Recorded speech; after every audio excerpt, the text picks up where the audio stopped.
민사는 솔직히 이런 사건 굳이 항소 안 할 거라고 생각했는데, 저희야 뭐 상대방 측에 소송 비용 전부 청구해버리면 그만이고 저는 그냥 땅 짚고 헤엄치는 것이라 굳이 싫은 상황은 아니기는 하지만 본인은 좀 고민을 많이 해야 되는 상황 아닌가.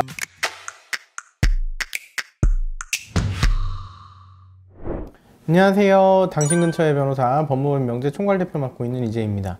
자, 오늘 성공 사례는 단축급부가 있는 경우에 급부의 원인이 되는 계약의 하자가 있다고 하더라도 이를 몰랐던 급부 수령자에게 부당이득 반환 청구를 할 수 없다는 이 기본적인 법리를 확인한 성공 사례인데요. 자, 단축급부 상황에 대한 예시를 좀 들면 이해가 빠르실 텐데, A 회사가 있고 B 회사가 있습니다. A 회사가 B 회사에 대해서 대략 10억 정도의 채무를 지고 있다고 가정해 볼게요. 자, B 회사가 당연히 언제 줄 거냐 이렇게 A 회사를 독촉을 하겠죠. 이때 A 회사가 내가 C라는 회사한테 10억 받을 게 있는데 그걸 너한테 바로 주라고 할게 라고 얘기를 하는 것. 그러면 C가 A가 아니라 바로 B에게 10억을 주는 것, 이것을 CAB 각 변제가 이루어진 것으로 보는 것을 단축급부라고 부릅니다. 자, 그런데 만약에 나중에 알고 보니까 C와 A 사이에 10억 채무가 이게 잘못된 것이 확인되었다. 이때 C는 B 회사한테 나 이거 A랑 10억 안 줘도 되는데 니한테 줬어, 그러니까 네가 나한테 줘 라고 돌려달라고 청구할 수 있는가? 이게 바로 단축급부와 부당이득 반환의 쟁점이에요.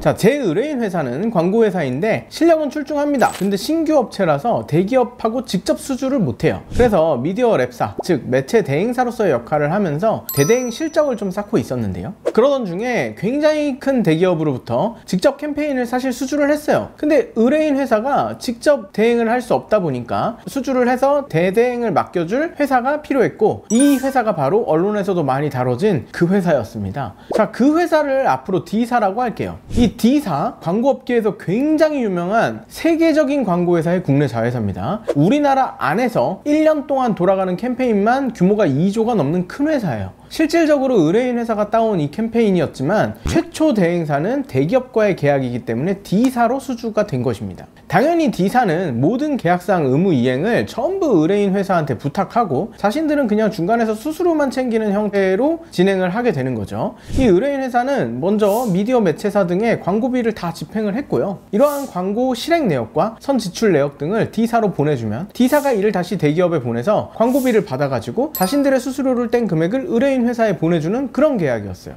의뢰인 회사는 모든 일을 다 하고 80억 이상을 선집행했습니다. 그런데 D사가 대기업으로부터 광고비를 다 지급받았음에도 불구하고 이 핑계 저 핑계를 대면서 대금 지급을 미루는 거예요. 또 다른 캠페인을 맡기기로 약속을 해주면서 추가적인 선집행을 요구하기도 하고 소위 갑질을 시작하게 된 거죠. 자, 의뢰인 회사가 이 D사를 어르고 달래가면서 조금씩 변제를 받아오던 그런 상황에서 D 회사가 미디어 랩사인 다른 회사 E 회사한테 자기들이 수수료를 지급하고 여신을 받기로 했으니까 잔액 중 50억 부분에 대해서 25억은 먼저 집행하고 후반부 남아있는 프로젝트 부분 완성되면 세금계산서 발행해서 이 회사에 청구하면 이 회사가 지급을 할 것이다, 이렇게 안내를 받았습니다. 이후 E사는 의뢰인 회사한테 연락해서 D사랑 얘기 다 끝났으니까 형식적으로 IO 보내주고 요렇게 적어서 보내달라 요청을 했죠. IO 받자마자 뭐 고민도 안 하고 바로 그냥 첫 번째 금액인 25억 입금해 줬죠. 의뢰인 회사는 D랑 E 사이에 무슨 계약이 있나 보다, 그런 거보다 생각을 했을 뿐이지 내가 받을 돈 줬으니까 의심이 있다 이런 거를 할 수가 전혀 없는 상황이었죠. 그런데 D사가 약속된 기한이 지났음에도 불구하고 E사에 대금을 지급을 안 한 것 같아요.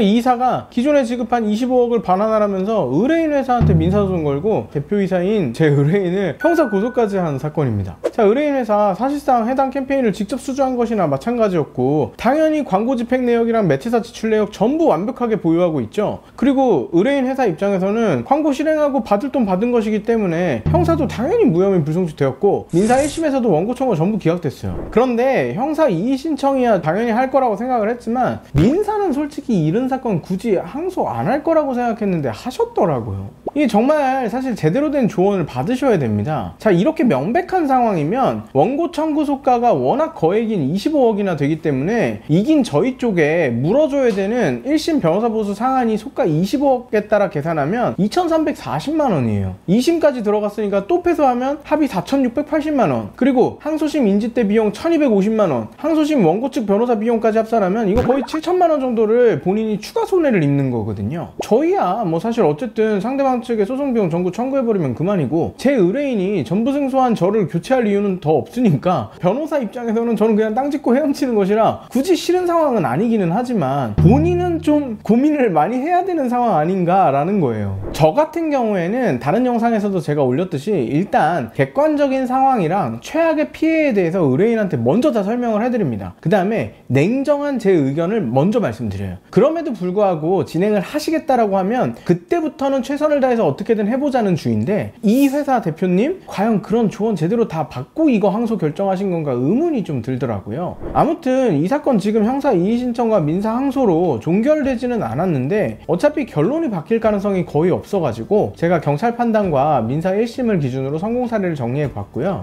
자, 기억하셔야 되는 부분, 단축급부가 이루어진 상황에서 A, C 간 거래에 어떤 부분에 하자가 있어서 무효 취소인 상황이 벌어지더라도 이를 모르고 C로부터 급부를 수령한 B의 경우에는 A, B 거래 자체가 무효 취소인 상황이 아닌 한 C에 대해 받은 급부를 돌려줄 필요는 없다 입니다. 자, 영상 시청해주셔서 감사하고 다음 영상에서 찾아뵙겠습니다.